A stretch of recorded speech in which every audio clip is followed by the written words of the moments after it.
Welcome to our channel. Today with us, we have a gentleman with a very, very vibrant portfolio, an architect, school of business, an author, and so much more. Welcome, Ahmad Duranai. Thank you very much, Alice. Thank you. Thank you so much for setting aside a little bit of time. We have just seen you on stage, and tremendous value from your courses and from your portfolio that you a very vibrant portfolio that you had for a long time. Well, thank you very much. My portfolio and my time is dedicated to serve others so that they can have a bigger impact in the society. Interesting you say that, because as I mentioned, you are an architect, and you have a business, a school of business, and you finished so many projects in your life. You have transferred, or you moved to Canada in 1985, correct? That's correct. And then in 2006, you upgraded. Based on everything that you had, you still continued upgrading, and then something clicked. What clicked? And you said, I want to help other people. So what happened was, in 2006, I was a very successful architect. I worked with big international companies, and I have achieved tremendous in that regard. But in 2006, I attended a program called the Passion Test. Sure. And when I did the Passion Test, to my surprise, architecture wasn't the only passion that I had. Ah, interesting. Okay. I discovered that I had other passions also, but architecture was taking all my focus and energy, and I wanted to live those other passions also. So I made the decision to transition. Oh, interesting. Okay. And that transition took me from 2006 until 2012. So that's around 6 years to fully transition, so that I will have more time and focus to live those other passions. So by helping others, you're basically also helping yourself in a way. That's true. So I don't have any kind of heroes. I believe that whatever we do, there is an internal need that we want to satisfy. Sure. And those needs are very important. I can tell you there are 6 basic human needs, Sure. and they are the drivers for whatever we do. We want to create certainty in our life. We want to create variety in our life. Interesting. We want to be connected and loved by other people. We want to have some significance and importance. We want to grow, and we want to contribute to other people. Interesting. So this contribution is also a need. It's Yes. not that obviously we help other people. The vehicles that we use to satisfy those needs sometimes help other people, but there are some people who use the wrong vehicles, and then they harm other people. And sometimes they don't know that they're in the wrong vehicle. Yeah. So That's true. So you mentioned the architecture, and you have been a part of one of the global icons from Dubai, Atlantis Hotel, right? You've been a part of that. Yes. And several other projects. So from that type of portfolio, you go into Master of Communications, you go into aikido communication, and you're also Verbal aikido. Verbal aikido, that's the correct terminology. So, and you also you provide courses on that.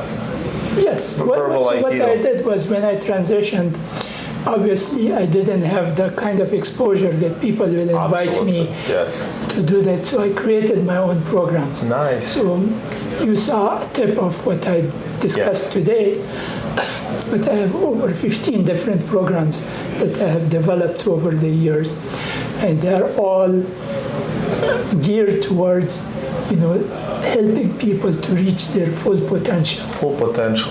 So if I go back to verbal aikido, it's obviously not a martial arts thing or anything like that. Yeah. Like what you were saying on the stage is not push and push and pull.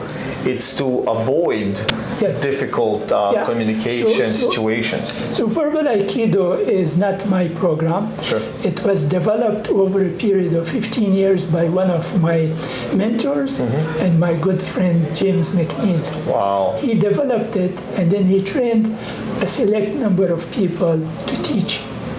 Okay. And verbal aikido is a combination of several things. Take the communication science and combine it with emotional intelligence, and then the non-adversarial philosophy of aikido to make it extremely powerful, where through the verbal aikido, you can communicate with people honestly, openly, respectfully, and directly without feeling guilty or tearing other people apart. Yeah, very important. You can have what is referred to in verbal aikido terms as enlightened assertiveness, where you stand strongly for what you believe in or moving towards, while managing your emotion and respecting the rights of other people. Amazing. You can influence ethically. The tools in the verbal aikido, you can create conditions where people will be attracted towards you. You create that level of trust. Through verbal aikido, you develop calm confidence, safe strength, where people are not threatened by your strength, but you use humility. James McNeil says that humility is not to think less of yourself. It's to think of yourself less. He says that everything is okay with me. Let me see how I can help. How I can help you, I understand. I saw through your presentation, quick presentation today, and I started thinking myself, because I believe I know where I'm going, what I'm doing, and how I'm doing it.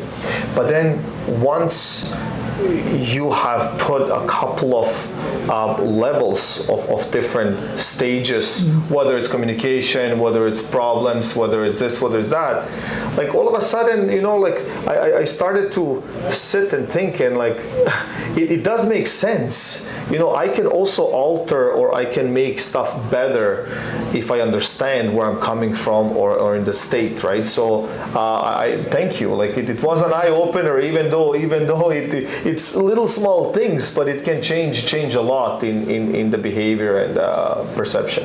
So there is this principle. I have it in my book, The Leadership Zone. It's called the Kanai principle. The Leadership Zone book is really based on the thing that the outcome of what we get, the results in our life, is the product of two things: our being and our doing. Sure. So if we are not happy with the outcome, either we improve our being or we improve our doing. Right. Okay. Wow. Those are the two things. So the entire book, this is the theme through Goethe.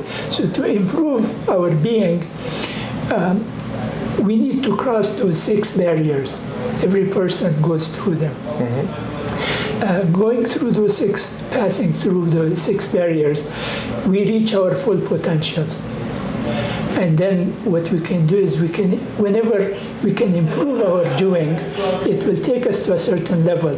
Sure. And beyond that, the law of diminishing returns apply. So there is where we need a transformational jump. We need to improve our being, so we are at another level. And then do our doing, and then our being, and then our doing. So as far as I know, in the last, let's say, decade, 2 decades, or a decade, more and more we're coming across a word specifically on social media, different books, authors, and whatnot. It's called manifestation, and it's present more and more throughout our lives. And I don't remember hearing that 3 decades ago, right? So what does that mean, manifestation? So actually, the whole issue came up I think most probably when the DVD The Secret came about, Yes. where the law of attraction came. That's a big one, yeah. Okay, so the law of manifestation is one of the 12 spiritual laws, what they refer to. Got it. Okay, and what it says in simple terms, in layman terms, is that anything that we want to manifest in the physical universe, to have it in our life, is first created as an idea. So Powerful. if it's this glass, first it was in somebody's mind, it said it should have this shape. It should have a bulge here and then narrow here and narrow Right. here. And then it went through several other stages in both the spiritual universe and in the physical universe in order to manifest it.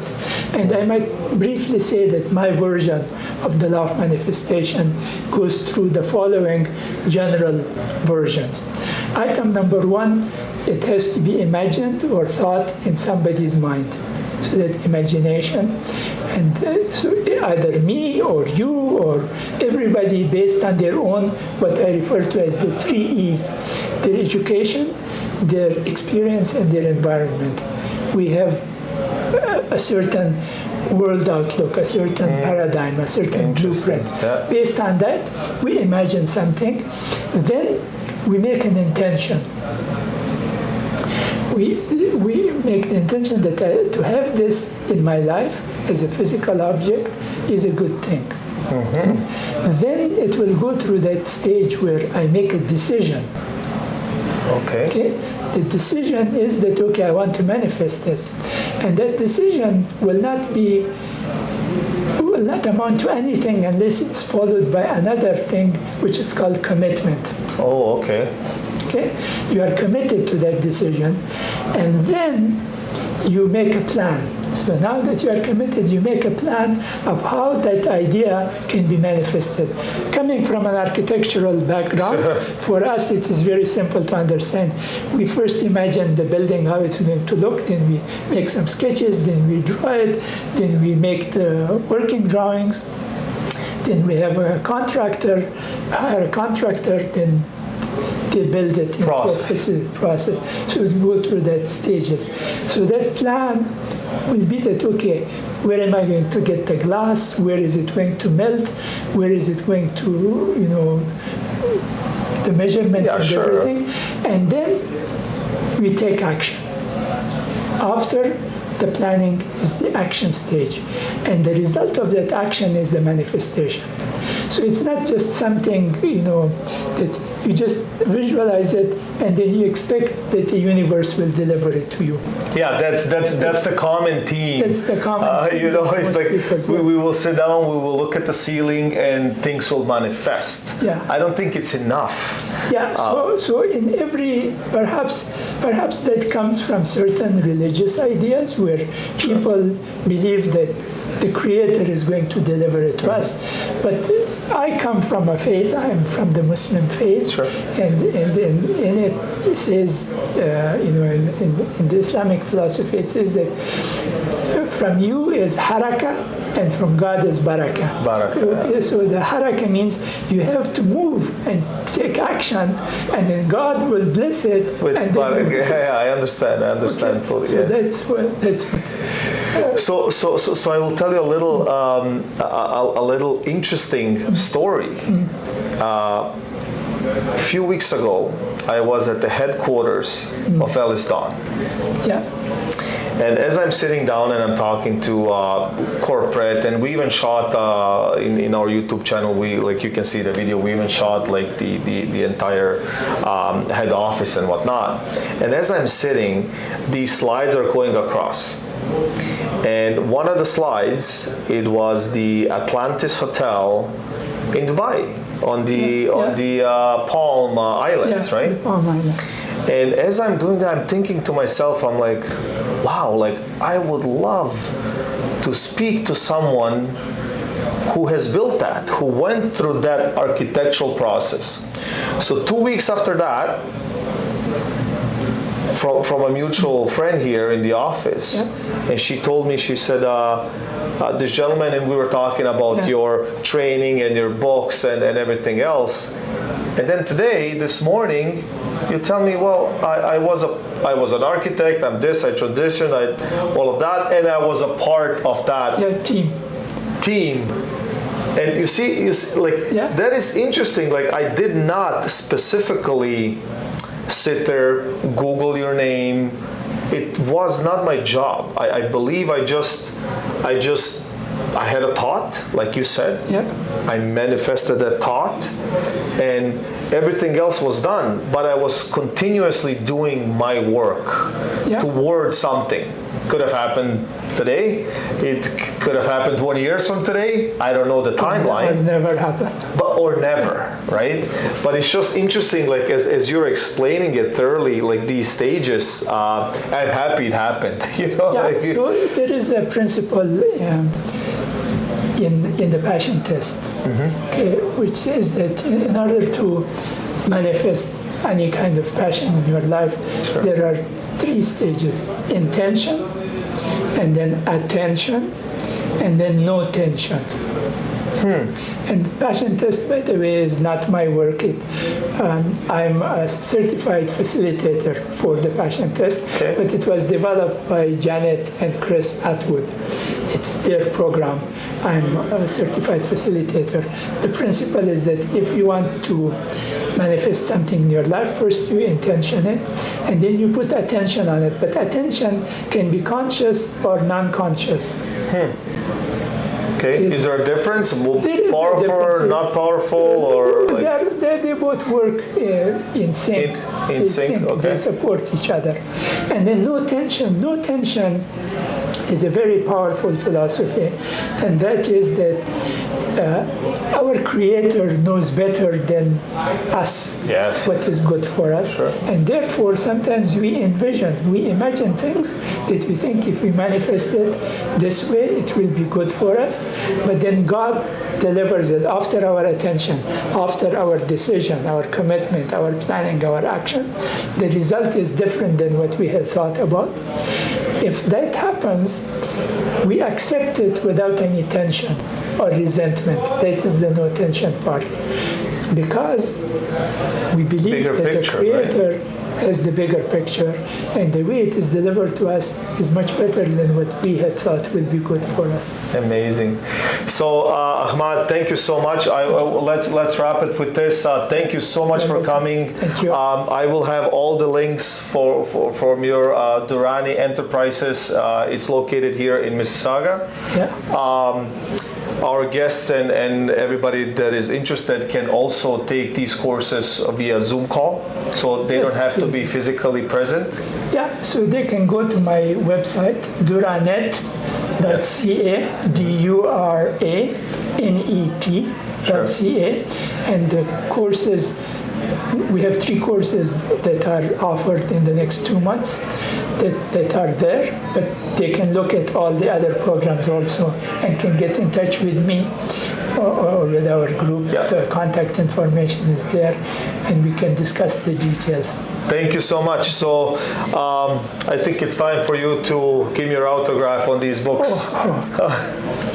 Sure.